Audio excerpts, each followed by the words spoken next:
ये हूँ राजधानी राज्यर किंतु एठी गोटे छोट छुआ ठारू आरंभ कर गोटे छोट झील ठारू आरंभ कर जड़े वयस्का महिला मध्य सुरक्षित नहांती।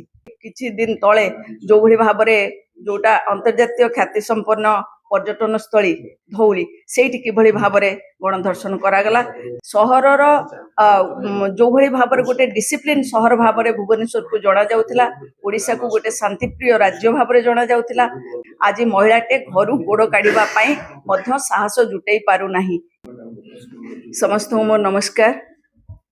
आपण माने जानिचंती आसंता 26 तारिख रे बिजु जनता दल तार 29तम प्रतिष्ठा दिवस पालन करने को जाऊँगी। दीर्घ 28 वर्ष धरी बिजु बाबू को आदर्श रे तैयारी होइथिबा ये दल नवीन पट्टनायक नेतृत्व रे सबु बेले लोकंक डेवलपमेंट नहीं काम करिछि। विशेष करी महिला मानकु किभली भाव रे सशक्त करा जिवो, तांको केमिति से माने समाज रे स्वाभिमान रो सहित रहिबे सेथिपई से अहर उद्यम करथिले। आउ जोथिरे से सफलता मध्य हासिल करथिले, जोथिरे गोटे उदाहरण सृष्टि करथिला ओडिशा महिला सशक्तिकरण रे।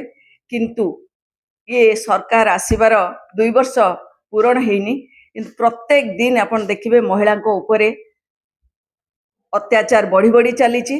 आउ जदि विशेष करी मु भुवनेश्वर कथा कहबी, ये हूँ राजधानी राज्यर किंतु एठी गोटे छोट छुआ ठारू आरंभ कर गोटे छोट झील ठारू आरंभ कर जड़े वयस्का महिला मध्य सुरक्षित नहांती।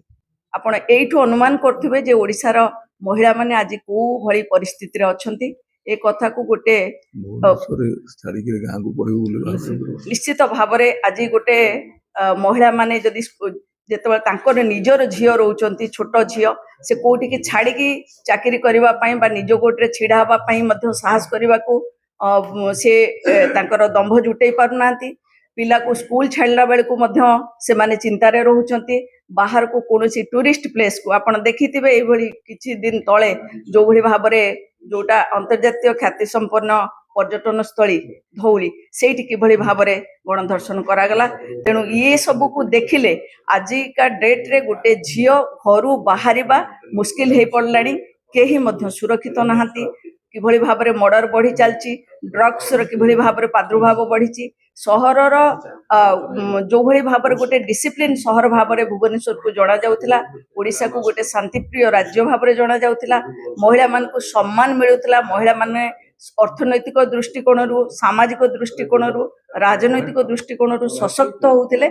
आज महिलाटे घर गोड़ काढ़ा मध्य साहस जुटई पारु नाही। ये सब कथा को आमे निश्चित भाव आमर प्रिय नेता श्री नवीन बाबू को नेतृत्व रे आकु आगो को नेबु, लोक मान पाखरे पहुंचेबु, घरे घरे पहुंचेबु।